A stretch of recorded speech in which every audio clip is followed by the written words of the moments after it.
What's good, guys? Long time no see. Back at it again with the full card last minute predictions. And I got a haircut, guys. I cut off all my dreads. Let me know what you guys think, bro. Let me know what you guys think. It's a new era. It's a new era. It's a new era. You know, there's always room to change, always room to level up, always room to get better. So that's what I'm trying to do. If you guys don't like the hair, you can say it in the chat. You can say whatever in the chat.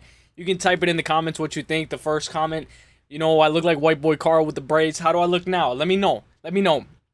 Welcome to the last minute full card predictions, guys. I hope you guys are enjoying your day. Hope you guys enjoyed your week, and I hope you guys have an amazing weekend. We're going to break down each and every single one of these fights, starting with the early prelims, ending with the main event. Of course, we have to go over the weight misses every week. There's always somebody that misses weight. There's always somebody that's unprofessional. There's always somebody that doesn't know how to cut weight, and that was Kita. So, forget it, whatever. We have 13 fights. I knew it was too good to be true to have a 14-fight card. Can we just have another 14-fight card? When was the last time we had another 14-fight card? Let's go. So, Sam Hughes versus Shauna Bannon. Shauna Bannon plus 270. Sam Hughes minus 335. You guys already know. I feel like we broke this down like 4 times already. We know Shauna Bannon is a striker. She's tough. Her only loss professionally is to Brazil, Bruna Brazil. We know Bruna Brazil just beat Ming Shi. She is 4-1 out of her last 5. Shauna Bannon, 65-inch reach, only 31 years old. She's on a 2-fight win streak, beating Ardeline, and she just beat Buhatumad, where she got dropped, but she came back and won that fight. Matched up against Sam Hughes, a relentless forward, front grappler, always on the front foot, always marching forward, always looking to drag down, trips, takedowns, doubles, singles. Sam Hughes is 5-5 in the UFC, only 33 years old, 3-2 out of her last 5, but she is a veteran. She lost to Pierre Rodriguez and Yasmin Uruguay. Those girls are very good, and I think that she needed those losses in order to be where she is now, so I am going to go with Sam Hughes. Let's go over the props. Sam by decision, minus 160. Sam by sub, plus 800. Sam by KO on points, minus 240. Sam by submission on points, minus 230. Fight goes the distance, yes, minus 380. Over 2.5, minus 460. Give me the over 2.5, minus 460. Give me Sam by decision, minus 160.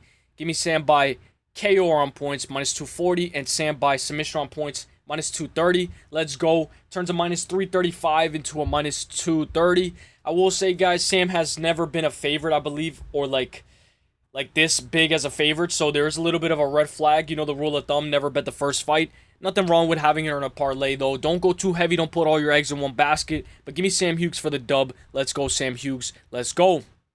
643. Now, this is a fight that has been on my case like the entire time. Rinat Fakhretdinov versus Andreas Gustafsson. Rinat plus 114. Andreas minus 134. This is a good fight. This fight could get close. It could get dicey and it could get ugly. Rinat is a beast. Only man to beat Bryan Battle in the UFC. And Bryan Battle's in the PFL now, so that's actually going to be crazy. Rinat is only 33 years old. 4-1 out of his last 5. Rinat is 24-2 and overall. 24-2-1 overall. His only 2 losses are his very first pro debut against Aygin Akhmedov, and he lost to Igor Severid.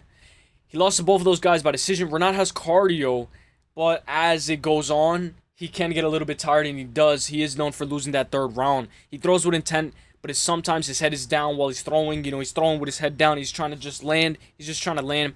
Once on top, he lands some decent pop shots, but he can sometimes struggle to control his opponent because he averages almost 4 takedowns per fight. That means his opponent is consistently getting up.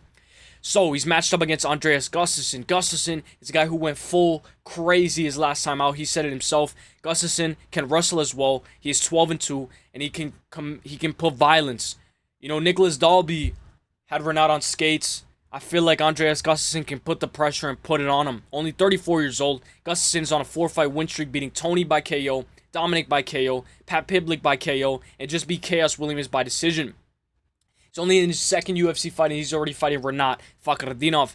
I'm going to go with Rinat for this one. Low confidence. I'm going to go with Rinat. Give me Rinat.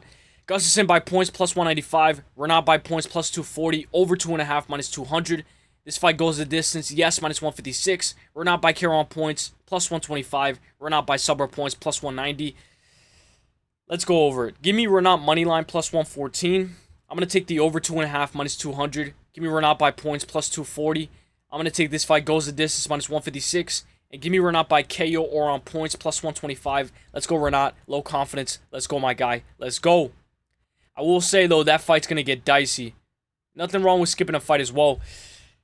Brad Tavares versus Robert Brzesk or Brzesk. Minus 210 for Brad Tavares. Robert plus 176.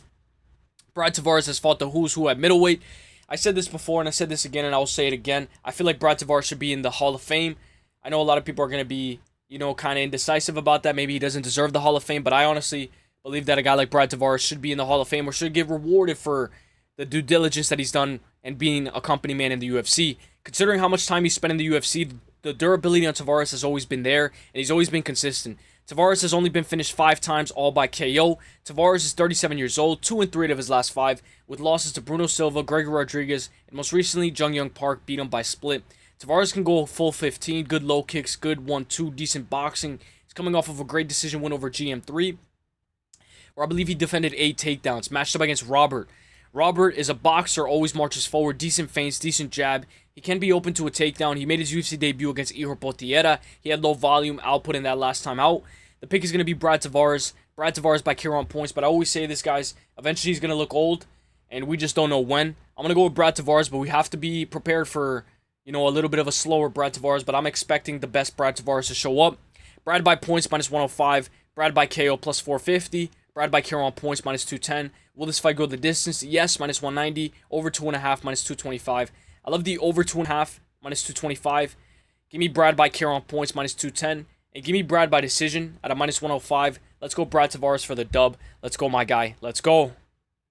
But I will say, he's going to have to work for it. He's going to have to work for it. Just because he lost to Ihor Potieria doesn't mean it's an easy walk in the park. Trey Waters versus Sam Patterson.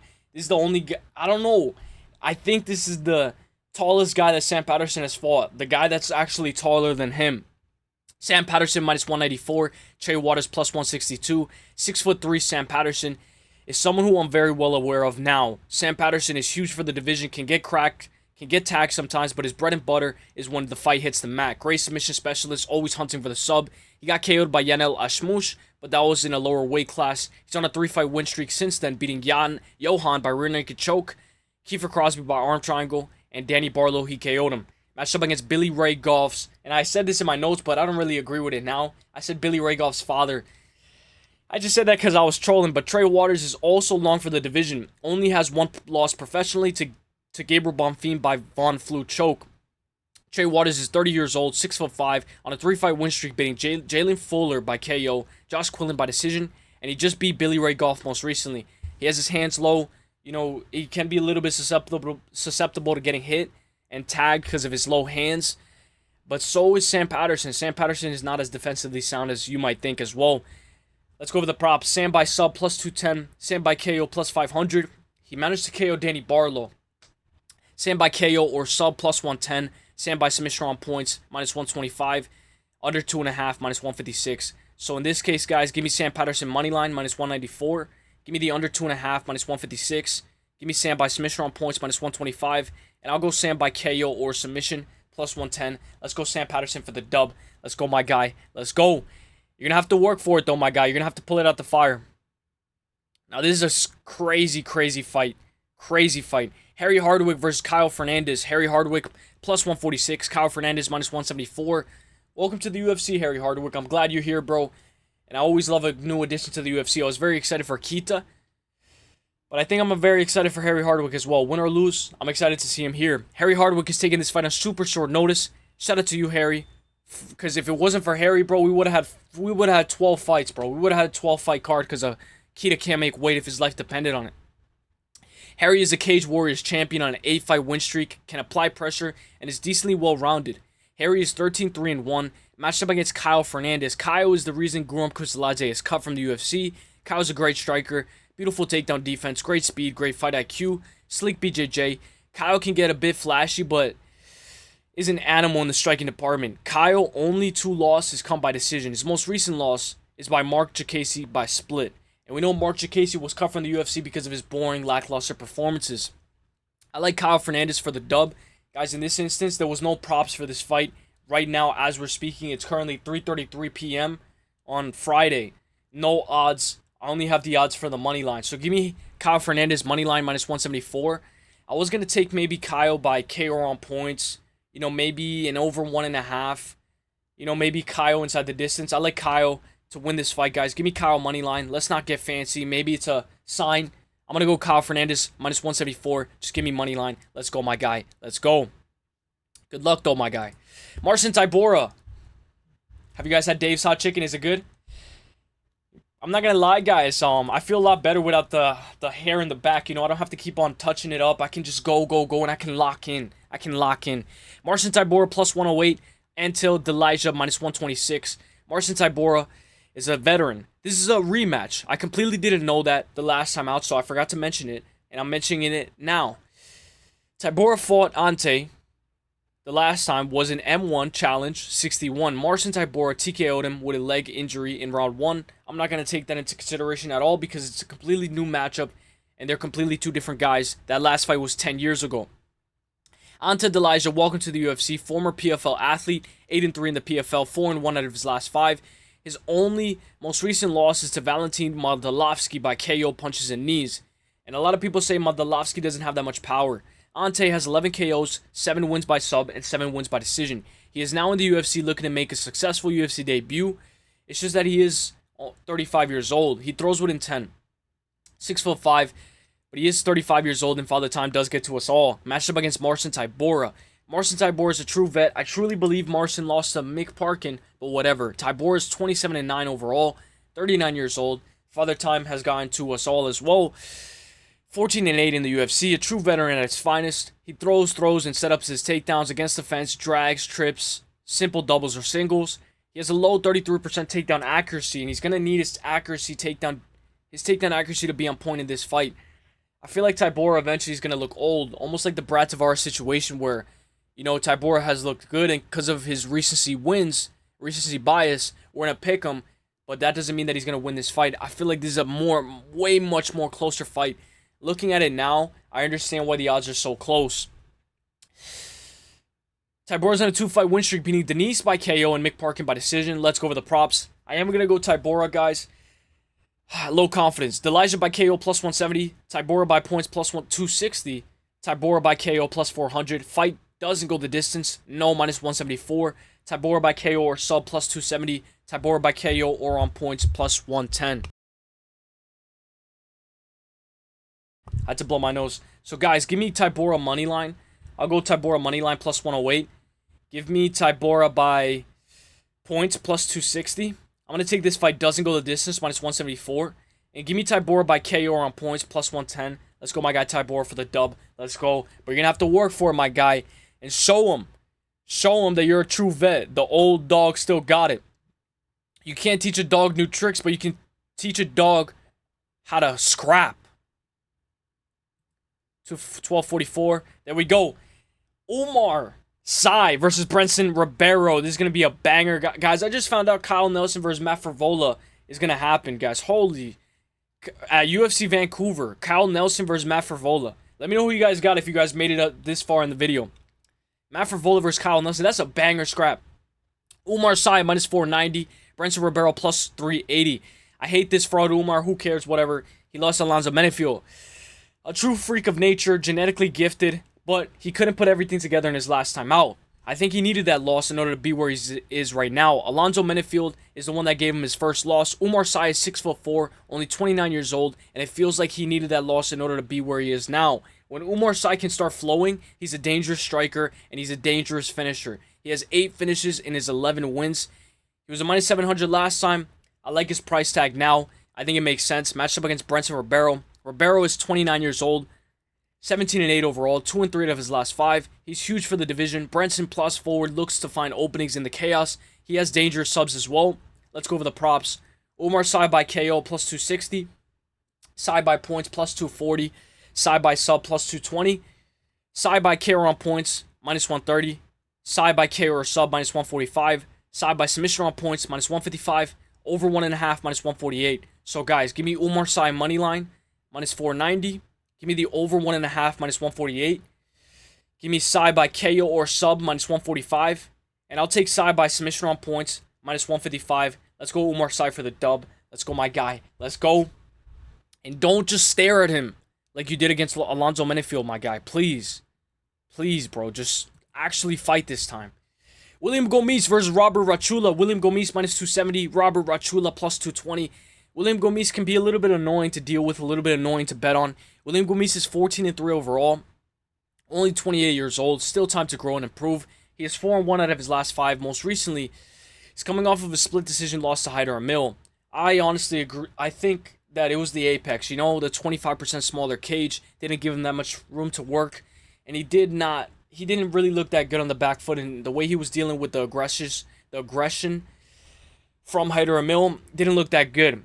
Matched up against Robert Ruchała. He's a true athlete at 5'10", 72.5-inch reach. He's a grappler, 11-1 overall, 4-1 out of his last 5. His most recent loss is by KO, soccer body kick. I don't think he's going to have to worry about that here. It's very rare that, you know, I mean, when I'm thinking of a soccer kick, like in the UFC, I think of like Khalil Rountree when he hit that soccer kick where he like hit him, where he was on the cage and he was already like that and he hit him on the cage. I'm thinking of that type of soccer kick, but bro, a soccer kick is crazy. Let's go over the props. Gomis by points plus 100. Gomis by KO plus 390. Gomis by KO on points minus 220. Gomis by subber points minus 135. Fight goes the distance minus 235. Over 2.5 minus 290. So guys, give me Gomis money line minus 270. Give me the over 2.5 minus 290. I'm gonna take Gomis by KO on points minus 220. And give me Gomis by decision at a plus 100, guys. Let's hope it hits this time because I made the exact same bet when he fought Haider Amil. I had Gomis by decision. Gomis, come on, bro. You won the last time you were in Paris. Let's get a Gomis dub. I'm going to go Gomis for the dub. Let's go, my guy. Let's go. Axel Sola versus Rhys McKee. Axel, minus 142. Rhys McKee, plus 116. Rhys McKee just got his first one in the UFC. Rhys is 1-4 in the UFC. He lost to Hamza on his UFC debut. Lost to Alex Moreno. Got cut. Came back to the UFC. Lost to Angelo and Chidi Bang Bang. But guys, you can argue that all those guys beat Axel Sola. Obviously, we know Axel's going to bring it. UFC newcomer, new blood. You know, styles make fights. It's going to be a very difficult test for Axel to win. And Rhys McKee is the perfect test for it. Oof. He just beat Daniel Frunza, Rhys McKee, in a pretty good fight. At 14-6-1, McKee is only 29 years old and has fought everyone and almost anyone that the UFC has offered him. Rhys is long, good accuracy, decent striker, has some deceptive power too, and he has some good cage control, and he has a new wrinkle in his game, that cage control. Matched up against UFC newcomer Axel Sola. Sola's going to have to be on point.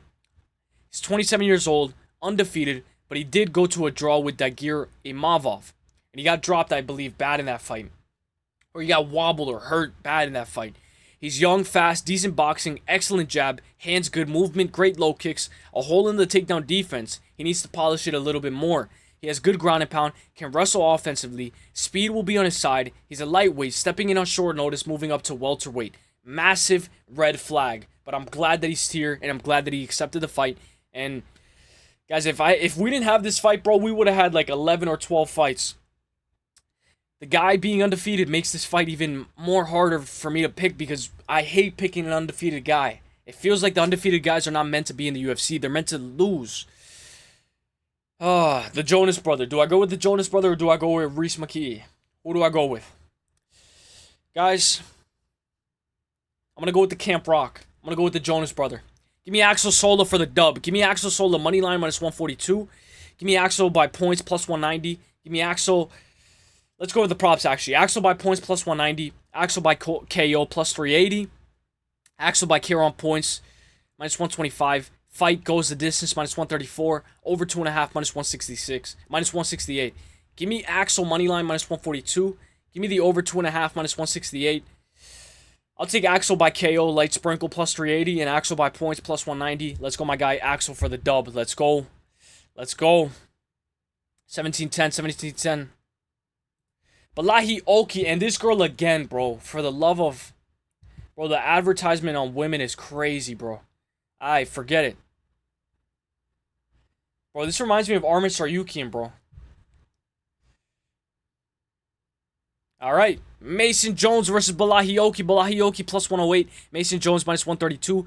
Balahi Oki versus Mason Jones is a banger scrap. Oki is a decent striker, has heavy hands, and he looks to keep this fight in the middle, set the pace. Decent takedown defense, but he can be open to a sub. Oki's only 29 years old, 4-1 out of his last 5. His most recent loss is to Chris Duncan by guillotine. And no shame in that, Chris Duncan just whooped Rebecca. If you put the pressure in Inoki's face and keep the jab going, he will struggle. He's coming off of a great short notice win against Michael as well when he was supposed to fight Marco Medeiros. Matched up against Mason Jones. Jones' second time being in the UFC. Mason Jones was cut, I believe, after losing to Ludovic Klein. And I think Ludovic Klein and Mateusz Rebecca are fighting. I think they're fighting each other. Rebecca versus Ludovic Klein. That's going to be a banger scrap. It's a fast turnaround, though, for Rebecca. October 25th. That's a fast turnaround for Rebecca, bro. I think Rebecca should have took some time off. He's now on a 5-fight win streak. Back in the UFC with the win over Jeremy Stevens. Mason Jones had a war with Jeremy. Great get-up game. He can wrestle if needed. He has it in the back pocket. And he has great takedown defense. Jones managed to take down Stevens 8 times. 7 KO wins for Mason Jones. 3 wins by sub and 6 wins by decision. Let's go over the props. I am going to be taking Mason Jones, guys. Mason Jones by points plus 190. Jones by KO plus 420. Jones by KO on points minus 115. Fight goes the distance, yes, minus 136. Over 2.5, minus 172. Guys, give me Mason Jones money line, minus 132. I'm going to take the over 2.5, minus 172. I'll take this fight goes the distance, minus 136. Sketchy. And give me Mason Jones by points, plus 190. And I'll take Mason Jones by KO on points at a minus 115. Let's go, my guy. Let's go.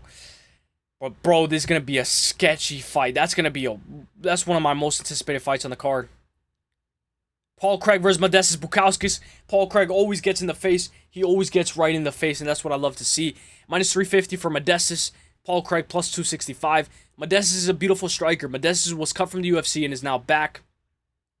How many guys do we see that are cut from the UFC and come back? They do so much better when they come back, guys. I'm going to say this over and over again. I'm more impressed if you get cut from the UFC and come back and go on a run than if you were to go on a run in the first place. I don't know. I just feel like, I keep a closer eye when he got cut from the UFC and now he's back. I think they do better the second time around. Modestas is 18-6 overall. Only 31 years old. 4-1 out of his last 5. His only loss out of his last 5 is to Vitor Petrino check hook. And Petrino has a beautiful check hook. Modestas is timid, can be way too technical at times, and he has a negative striking differential.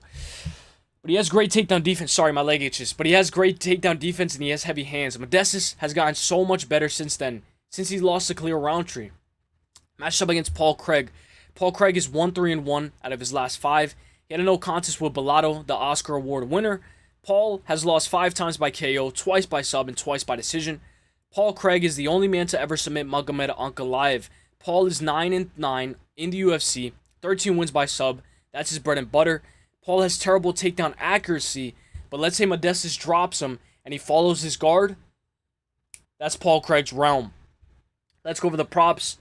Modestas by KO, minus 115. Modestas by KO on points, minus 300. Over 1.5, minus 140. Under 1.5, plus 112. Fight doesn't go the distance, no, minus 290. So, guys, give me Modestas money line, minus 350. I'm going to take Modestas by KO, minus 115. Give me Modestas by KO on points, minus 300. Over 1.5, minus 140, just in case it somehow hits. And fight doesn't go the distance, minus 290. We're prepared. And I'm ready for a Modestas W, my guy. Come on, bro. It's time to break through. 2015. Mauricio Ruffy, 6 best bets in lock of the week, baby. This is my lock of the week. Ruffy, minus 172 versus Benoit Saint-Denis, plus 140. This is one of my most anticipated fights on the entire card. Fighting nerds. Every time the UFC goes into another country, we just saw Zhang Mingyang get his ass whooped 2 weeks ago. I'm not even trying to think about that. I don't know how you lose to Johnny Walker.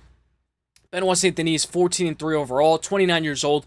His 2 most recent losses are to Dustin Poirier and Renato Moicano. He is 6-3 in the UFC. His other loss is to Zaleski. He has 21 takedowns, massive stat, since he's only seen the 3rd round once. He's a grappler, a relentless grappler at heart. I didn't like the way he looked against Kyle Prepelic, but he still managed to get the job done. He's relentless, and he's going to keep pushing forward and marching forward. And he still managed to submit him.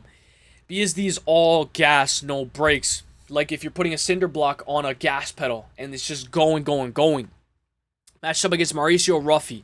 Ruffy is a dangerous striker, has only went the distance once in his entire career, and that was against James Lientop, who was, I believe, 10 pounds heavier than him at the time.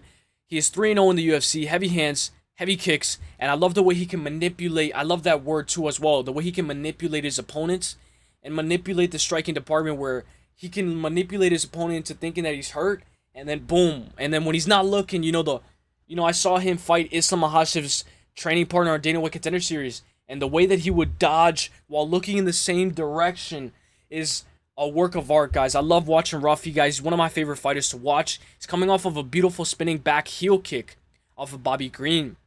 His takedown defense will be tested. He does have one loss to a guy who just won a Dana White Contender Series, which is a little bit of a red flag, considering he was getting grapple fucked. BSD has a path in the wrestling department, and I think he can survive until the over 1.5. But obviously, it's gonna get dicey, and you're gonna have to actually take him down and stall out time. BSD. Ruffy by KO plus 120. Ruffy by sub plus 1,700. We saw Gene Silva sub Bryce Mitchell. Ruffy by KO on points minus 105. Ruffy by KO or sub minus 105. Ruffy by KO on points minus 160. Over 1.5 minus 152. Fight doesn't go the distance minus 300. So this is almost what I'm doing with the Modestas Bukowskis fight.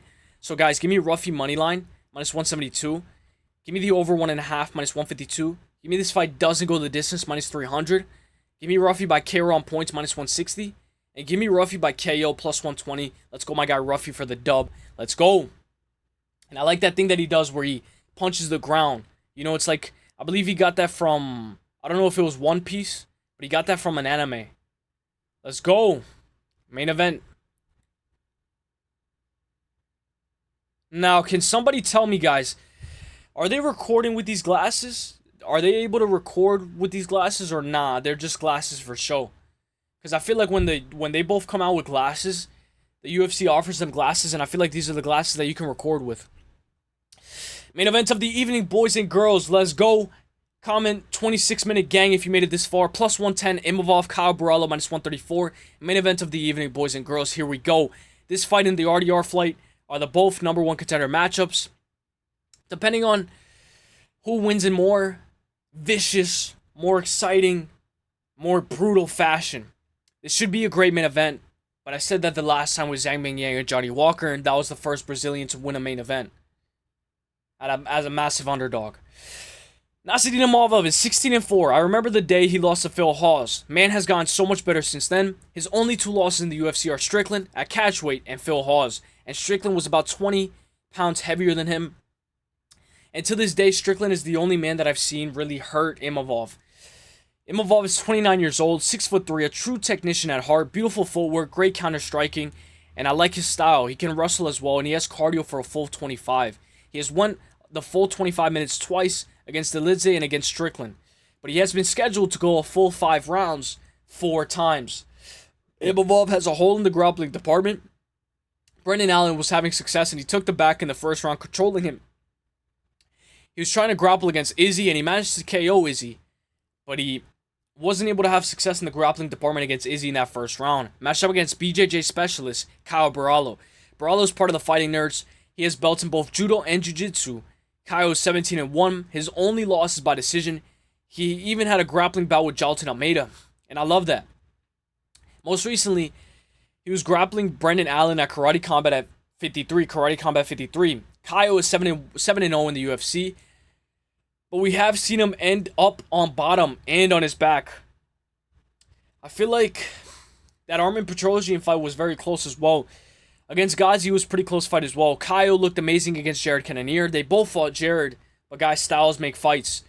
He was letting his hands go against Jared. The odds are close for this fight. I can see the scrambles and Kyle struggling to take down Imavov. Kyle doesn't fight well backing up. Imavov should be the faster fighter on the better front foot, and he should have the better cardio. But we know Kyle is going to get in your face, and he's not going to let go. He's going to keep on going and going and going. And that's something that Imavov can sometimes struggle to deal with. The way Brendan Allen was able to explode and control him for an entire round can lead me to believe that Kyle Borralho can have a lot of success. I'm counting on Imavov to keep this fight in the middle, learn from those losses from Strickland and Phil Hawes, and keep this takedown defense on point, keep the striking at this pace, and put on the pressure on Kyle. Imavov can crack through Kyle's guard. This will be a close fight. I can see Imavov losing the first 2 rounds out of the 5. Kyle has to cut weight twice in a span of 3 weeks. Imavov is the pick. I'm going to go Imavov to win by decision. Let's go over the props. Imavov by KO plus 460. Imavov by points plus 270. Kauê by points plus 160. Imavov by KO on points plus 125. Imavov by KO or sub plus 320. Fight goes the distance, yes, minus 174. Over 4.5, minus 196. Under 4.5, plus 150. Imavov by KO rounds 3, 4, and 5, plus 1,000. Kauê to land 1 takedown, minus 270. Guys, give me Imavov moneyline plus 110. I'm going to take Kauê to land 1 takedown, minus 270. Give me Imavov by KO rounds 3, 4, and 5, plus 1,000. Give me the over 4.5, minus 196. I'll take Imavov by KO on points, but plus 125. And give me Imavov by points at a plus 270. I'm going to go Imavov to win this fight, guys, by 48-47, 49-46, and 48-47. Let me know what you guys think, guys. Let me know who you guys got, guys. Let me know if you guys made it this far in the video. And I hope you guys enjoyed this one, guys. I'll see you guys in the next one. God bless. The best is blessed, baby. We're almost at 3K subs. Thank you guys for everything. Peace. Hey, enjoy your loved ones. And I'll see you guys in the next one. Peace. Have a great weekend. Hey.